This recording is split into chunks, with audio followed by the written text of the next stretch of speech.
विश्वम्बरपणदृश्यमाननगरी तुल्यं निजान्तर्गतम् पश्यन्नात्मनि मायया बहिरिव भूतं यथा निद्रया यत् साक्षात् कुरुते प्रबोधसमये स्वात्मानिमेवात्वयम् तस्मै श्रीगुरुमूर्तये नमः इदम् श्रीदक्षिणामूर्तये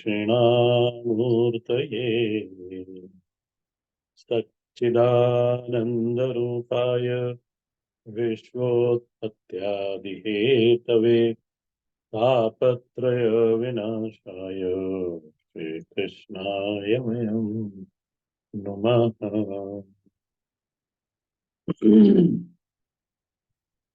हम लोग गीता जी के 8वें अध्याय पे थे और 8वें अध्याय में सबसे पहले श्लोक के अंदर अर्जुन ने प्रश्न करा। 5 प्रश्न पहले श्लोक में करे और दूसरे श्लोक के अंदर 3 प्रश्न करे। ऐसे कुल मिलाकर देखे जाएं तो 8 प्रश्न हैं और भगवान इनका उत्तर देते हैं। पहले जो श्लोक में उन्होंने प्रश्न करा, आप एक बार पहला श्लोक देख लें।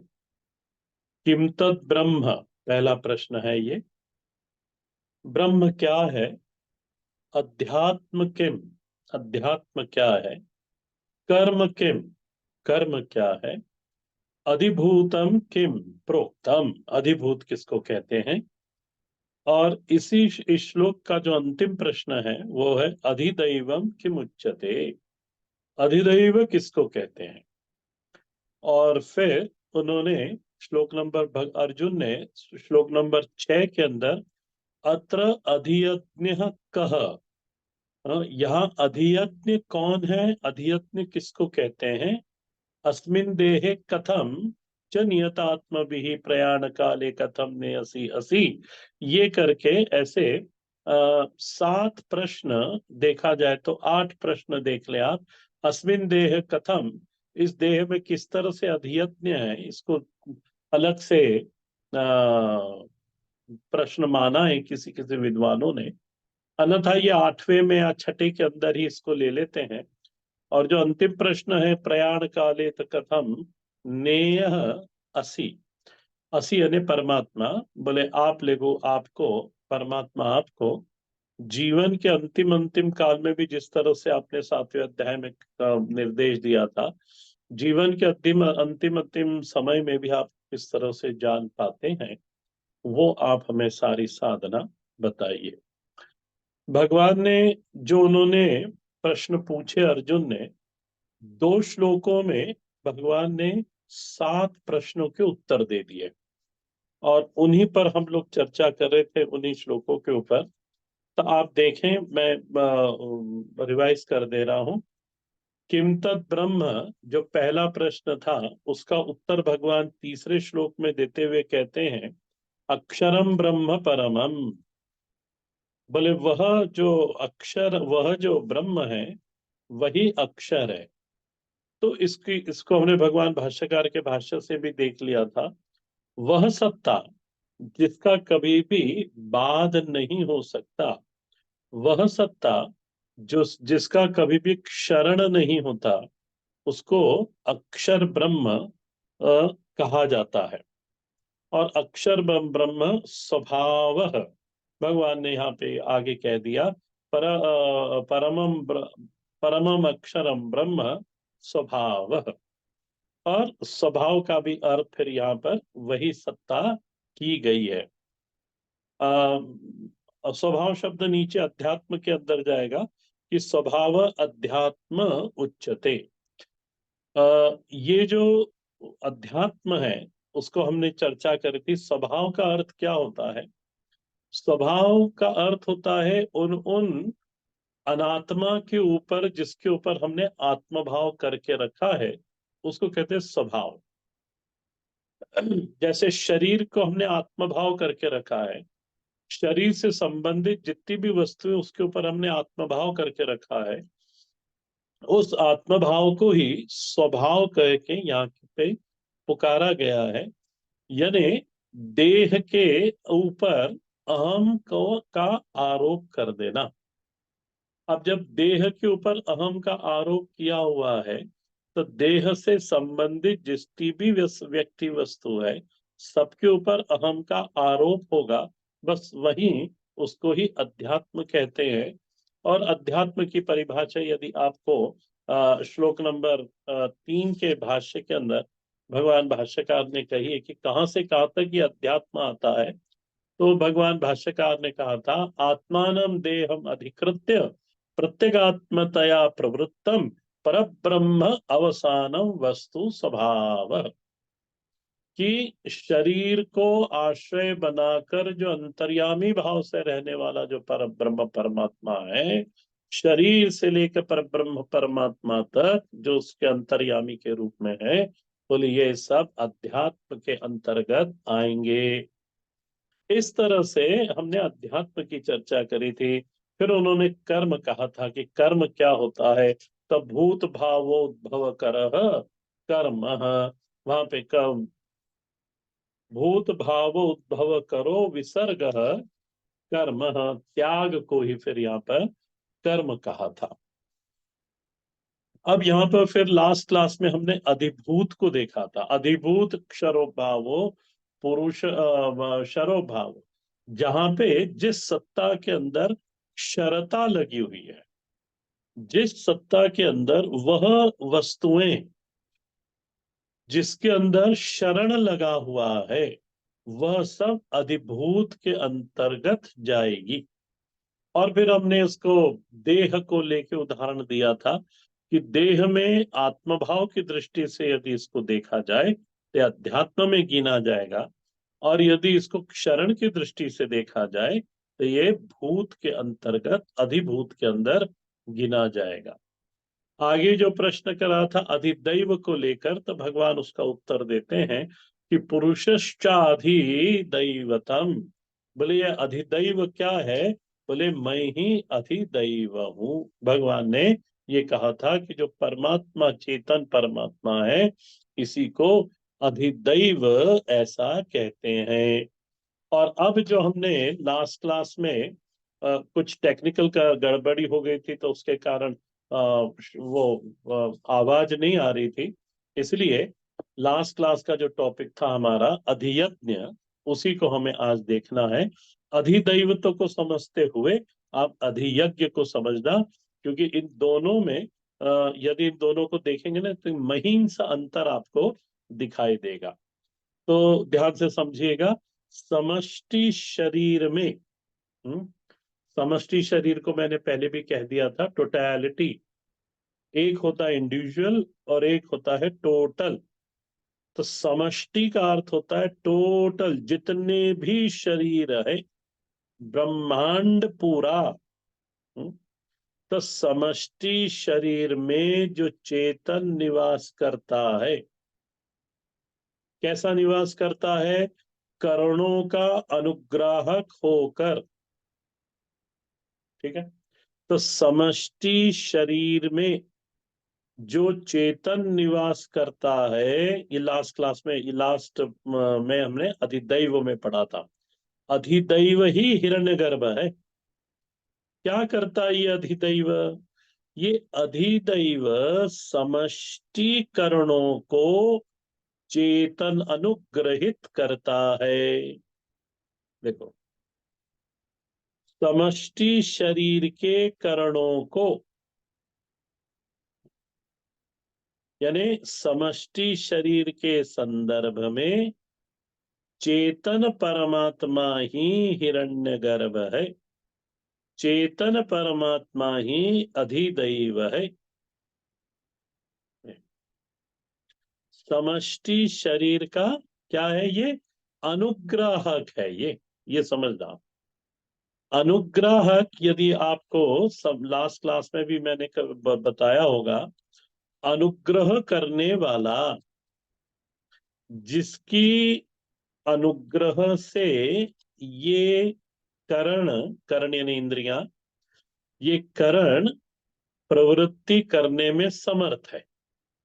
या एक ही समझ लो कि हमारे कान में जो सुनने का सामर्थ्य है वो परमात्मा के अनुग्रह से है। आंख के अंदर जो रूप दर्शन का सामर्थ्य है, ये सामर्थ्य परमात्मा के अनुग्रह से है। वह यहाँ बैठकर अनुग्रहित करता है। वाणी में जो बोलने का सामर्थ्य है, वह सामर्थ्य समष्टि, अच्छा समष्टि वाणियां, समष्टि वाणियों के संदर्भ में वह चेतन परमात्मा जो अनुग्रह करता है, इन कर्णों को प्रवृत्ति करने के के लिए तैयार करता है, उसी को हिरण्यगर्भ या अधिदैव ऐसा कहते हैं। अब ये तो हो गया हिरण्यगर्भ, अधिदैव। अब इसी को समझते हुए अब थोड़ा समय बदलूंगा, तो ध्यान देना कि व्यष्टि शरीर, व्यष्टि यानी इंडिविजुअल, व्यष्टि करणों में प्रवृत्ति का जो अनुग्राहक है, केवल व्यष्टि शरीर का, उसको अधियज्ञ कहते हैं। ये अधिदैव में समष्टि लिया,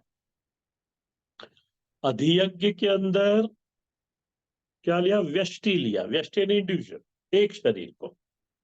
श्लोक को देखो आप, भगवान क्या कहते हैं? अधियज्ञ अहमेव अत्र देहे, अत्र देहे अहम एव अधियज्ञः। हिरण्यगर्भ कहाँ है, या कहो अधिदैव कहाँ है? तो समष्टि देह में। वहां अत्र शब्द नहीं आएगा, यदि इसी ये वाक्य को वहां उपयोग करेंगे तो अत्र नहीं आएगा। यदि अत्र आएगा भी तो समष्टि के अर्थ में आएगा। यहाँ पे जो अत्र शब्द आया है, ये व्यष्टि के अर्थ में आया है, इंडिविजुअल के लिए आया है। हिरण्यगर्भ समष्टि देह में है, तो अधियज्ञ कहाँ है? ये कहाँ है? तब व्यष्टि देह के अंदर। भगवान कहते हैं, अर्जुन मैं ही अधियज्ञ कहलाता हूं। जब देह के संदर्भ में केवल एक ही देह की बात की जाए, व्यष्टि शरीर की बात की जाए, तब मैं ही अधियज्ञ कहलाता हूं। ये अत्र देहे अहम एव, के अकेवल मैं, के एव शब्द से केवल और केवल मैं ही, और कोई दूसरा नहीं अधियज्ञ कहलाता हूं। अर्जुन, अधियज्ञ कोई दूसरा नहीं है, मैं ही हूं। अर्जुन भगवान को देखते हुए कहते हैं कि महाराज, आप ही अधिदैव हिरण्यगर्भ हो, आप ही अतियज्ञ हो। भगवान मुस्कुराते हुए कहते हैं कि यही बिल्कुल ठीक समझ है। और समझ कैसी है? तो भगवान कहते हैं समझो इसको, व्यष्टि देह के संदर्भ में मैं अधिदैव हूं, और समष्टि देह के संदर्भ में मैं अधिदैव हूं, और व्यष्टि देह के संदर्भ में मैं अधियज्ञ हूं। व्यष्टि देह और करणों के अनुग्रह के संदर्भ में, इसको समझना, मैं दोहराऊंगा इसको, कि व्यष्टि देह के करणों के अनुग्रह के संबंध में, हाँ, यहाँ पे यदि अनुग्रह की जगह आप अभिमानी लिख दोगे ना, या अभिमानी समझोगे कि व्यष्टि देह और करणों के अभिमानी के रूप में, तो फिर है ना, ये भगवान का नाम पड़ जाएगा अध्यात्म। फिर वहां अध्यात्म स्वभाव उच्चते, जैसे मैंने शुरुआत में ही समझाया था आपको। और अध्यात्म का लक्षण भी हमने करा था, तस्य प्रत्यगात्मतया प्रवृत्तम प्रत्यगात्मतया भाव अध्यात्म। कहां से कहां तक? तो देहम आत्मानम अधिकृत्य ब्रह्म अवसानम। देह आत्मा का जो अधिष्ठान है, देह के ऊपर जो अहम रूप से है, वहां से लेकर अंतर्यामी ब्रह्म तक, तो अभिमानी अलग हुआ और अनुग्राहक अलग हुआ। अर्जुन ने कहा कि फिर अध्यात्म भी आप ही हुए, भगवान कहते हैं हाँ। अधिदैव भी आप ही हुए, भगवान कहते हैं कि हाँ मैं ही हुआ, और कोई दूसरा है?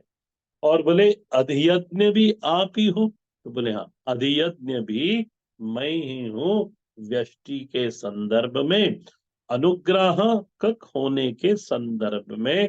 अहम अत्र, अत्र व्यष्टि देहे अधियज्ञ।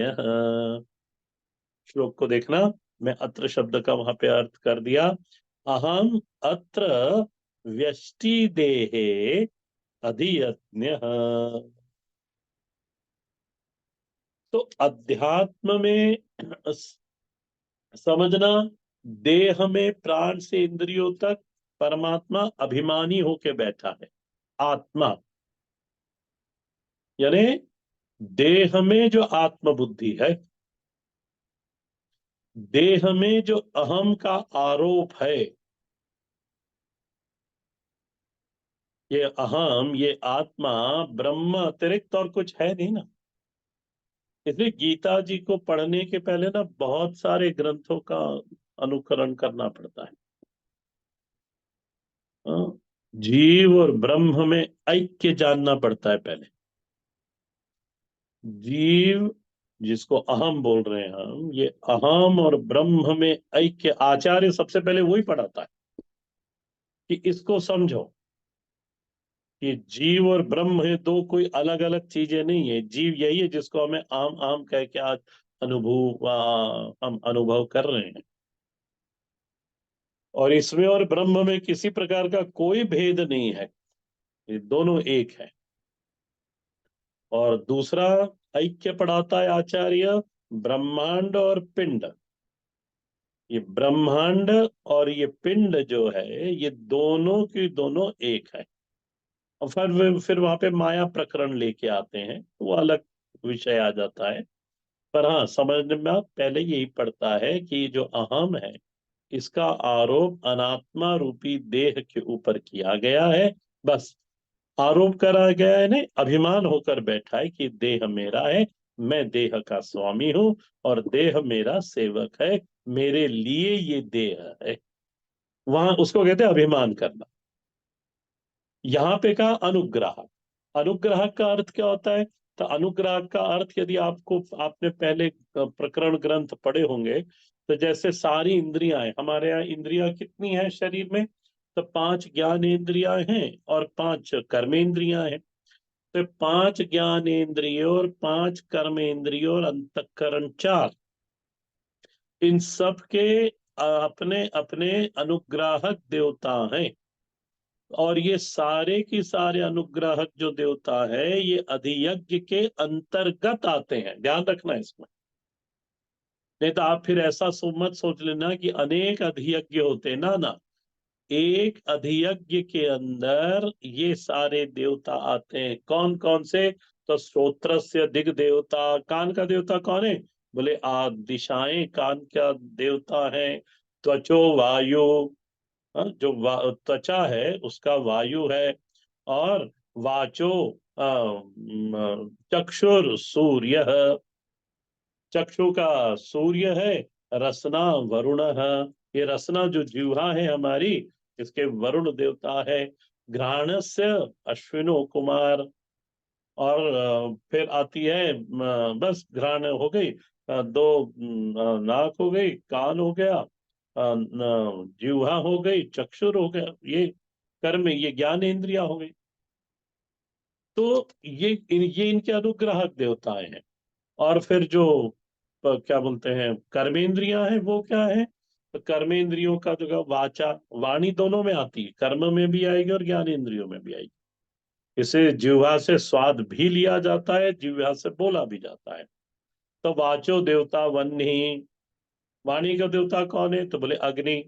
हस्तो देवता इंद्र, हाथों के देवता भगवान इंद्र है। पादयो विष्णु, वामन भगवान विष्णु। वो उनके पैर के देवता है। पयो हो मृत्यु हो। यम देवता किसके हैं? बोले पयो हो, एनस जिसको बोलते हैं। उपस्थः प्रजापति ही, जननेन्द्रियों के देवता कौन है? तो बोले जननेन्द्रियों के देवता प्रजापति है। इस तरह से ये अनुग्राहक देवता अपनी अपनी गोलकों में, इंद्रियों में बैठकर इंद्रियों को सामर्थ्य प्रदान करते हैं। तो अनुग्रहता के रूप में परमात्मा अधियज्ञ है, और अभिमान के का दृष्टि से परमात्मा अध्यात्म है। और अनुग्रह अनुग्राहक व्यष्टि के रूप में, व्यष्टि के रूप में अधियज्ञ है, और अनुग्राहक समष्टि के रूप में परमात्मा अधिदैव है। सुनना इसको वापस एक बार, तो और आपको पकड़ में आएगा। भाष्य देख लें, भगवान के भाष्य को देख लो। सर्व यज्ञ अभिमानी देवता विष्णु आख्या। देखो, अधियज्ञ के लिए क्या आएगा? सर्व यज्ञाभिमानी देवता विष्णु आख्या, यज्ञो वै विष्णु इति श्रुते है। तो सर्व यज्ञाभिमानी, इसको देखो आप, यहां से अधिष्ठान शब्द लेना इसको। यहाँ जो अभिमान शब्द आया है, इस अभिमान शब्द का अर्थ क्या लोग लगेगा? अधिष्ठान के रूप में सारे यज्ञों का। अच्छा, यज्ञ यानी क्या, ये भी समझ लो आप। सारे कर्मों को आप यज्ञ समझना, जितने भी कर्म हैं उसको यहाँ पे यज्ञ कह के कहा गया है। तो अधियज्ञ के लिए भगवान भाष्यकार ने कौन सा शब्द उपयोग करा? सर्व यज्ञाभिमानिनी देवता विष्णु आख्या, यज्ञो वै विष्णु। तो भगवान भाष्यकार ने तो यहाँ विष्णु कहा है कि विष्णु है। अब बोले यहाँ पे तो आपने अत्र देहे बोला है। अत्र देहे, अहमेव अत्र देहे, अधियज्ञो अहमेव अत्र दे, और यहाँ पे तो विष्णु का है। तो भगवान अर्जुन को देख के बोलते हैं कि अरे मेरे में मैं ही वो विष्णु हूँ, अहमेव विष्णु हूँ, स ही विष्णु हूँ, अहमेव, या अहमेव ही विष्णु हूँ, मैं ही विष्णु हूँ। और कौन हो सकता है विष्णु? बोले मैं ही वह विष्णु हूँ। अत्र अस्मिन देहे अहमेव विष्णु हूँ, मैं ही विष्णु हूँ। अहम अत्र देहे, अत्र देहे का अर्थ क्या लगाओगे आप? समष्टि देहे। तो तस्य अहम अधियज्ञ। तो इस समष्टि देह में जितने भी कर्म हो रहे हैं, उन सारे कर्मों को अनुग्रहित करने के कारण मैं अधियज्ञ कहलाता हूँ। इस देह में जो यज्ञ होता है, कर्म होता है, उस यज्ञ का, उस कर्म का मैं ही अधियज्ञ हूँ, अनुग्राहक हूँ। यो यज्ञ तस्य, तस्य यज्ञस्य, उस यज्ञ का मैं ही अधियज्ञ हूँ, अनुग्राहक हूँ। और इतना कहने के बाद फिर भगवान भाष्यकार ने यज्ञ शब्द की परिभाषा दी। देखो इधर भाष्य में देखना। सही विष्णु हूँ, अहम एव अत्र अस्मिन देहे। इसके बाद, ये इसके बाद क्या है? ये यज्ञ की परिभाषा है। क्या कहा यज्ञ की परिभाषा में उन्होंने? उन्होंने कहा यो यज्ञ तस्य अहम अधियज्ञ। हाँ, इसके बाद वाला देखो, यज्ञो ही देह निर्वर्तत्वेन देह समवायी इति। यज्ञो ही देह निर्वर्त निर्वर्तत्वेन देह समवायी। देखो, बोले देह निर्वर्तत्वेन देह समवायी इति। यज्ञ का इसका अर्थ क्या हुआ? ये जो यज्ञ है, ये देह के द्वारा ही संपादित होता है। देह में और यज्ञ में समवायी संबंध है, इसका अर्थ हुआ। देह समवायी माने इसको दूसरी भाषा में अयुत सिद्धि सिद्ध संबंध भी कहते हैं। अयुत सिद्ध संबंध हुआ। क्या अर्थ हुआ इसका? माने देह के साथ ही यज्ञ की सिद्धि होती है, देह के साथ ही कर्म की सिद्धि होती है, अर्थात देह के बिना कर्म की सिद्धि नहीं होती। इसको कहते हैं समवायी संबंध। उदाहरण से समझ लो, जैसे मिट्टी के बिना घट की सिद्धि नहीं होती, स्वर्ण के बिना आभूषण की सिद्धि नहीं होती, जल के बिना लहरों की सिद्धि नहीं होती, तो घट का मिट्टी के साथ समवायी संबंध हुआ, स्वर्ण का आभूषण के साथ समवायी संबंध हुआ, लहरों का जल के साथ समवायी संबंध बना। ठीक उसी तरह से यज्ञ क्या है? बोले यज्ञ देह के बिना नहीं रह सकता। देह है तो कर्म करो। कर्म देह मिला ही इसलिए कि कर्म करो, और आपके पास अपॉर्चुन वो एक विवेक है। इस शरीर के साथ धर्ममय कर्म भी कर सकते हो, अधर्ममय कर्म भी कर सकते हो। वो हमारे विवेक के ऊपर है कि हम कौन सा, भगवान ने कर्म करने की स्वतंत्रता दी है। अब विवेक के अनुसार आप डिसाइड करो कि आपको इस देह में रह के, इस देह के द्वारा कर्म का, अधर्ममय कर्म करना है या अधर्ममय करना है, पुण्य कमाना है कि पाप कमाना है, देखना है फिर अपने। तो देह संबंधी संबंध से ही कर्म की सिद्धि होती है, अन्यथा नहीं होगी। देह के द्वारा ही यज्ञ सिद्ध होता है, यज्ञ ने कर्म, और यज्ञ को अनुग्रह करने वाला जो चेतन है उसका नाम अधियज्ञ है।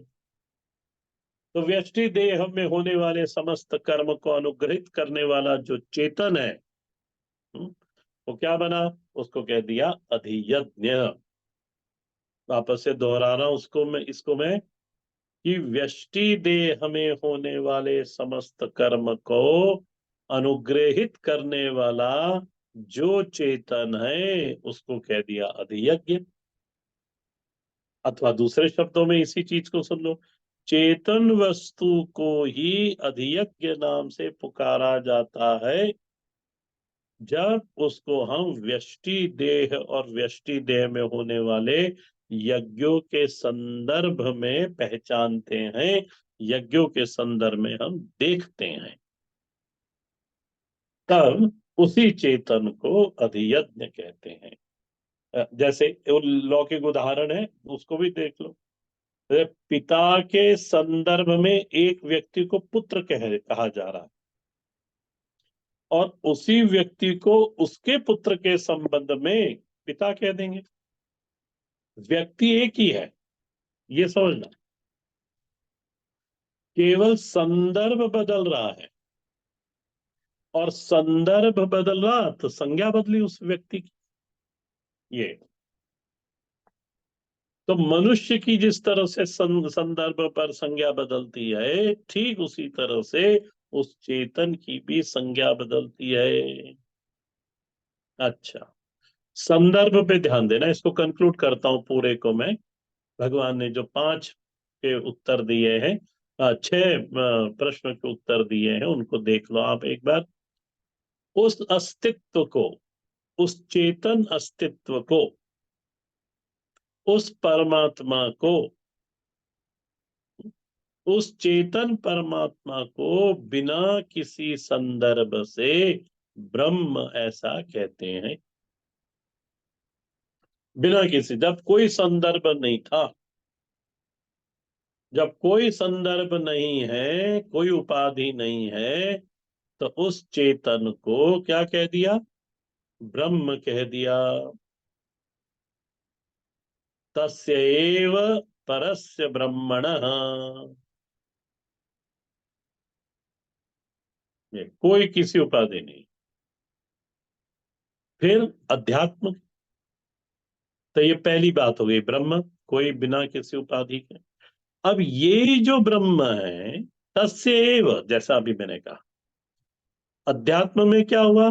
तस्यैव, तस्यैव है ना, ऊपर वाला ब्रह्म, बिना संदर्भ में जिसको ब्रह्म कहा गया, वही ब्रह्म तस्यैव परस्य ब्रह्मणः, देह के संदर्भ में उसको अध्यात्म कह दिया।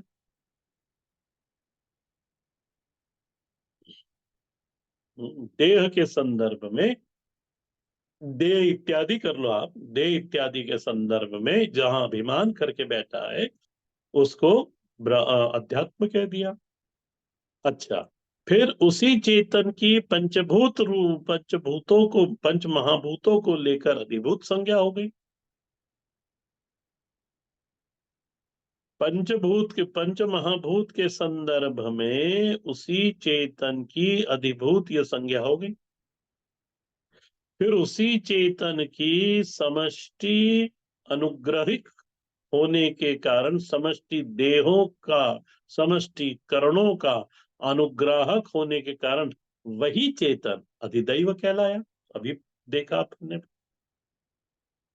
फिर वही चेतन समष्टि देह पर अनुग्रह करने के कारण अधियज्ञ कहलाया।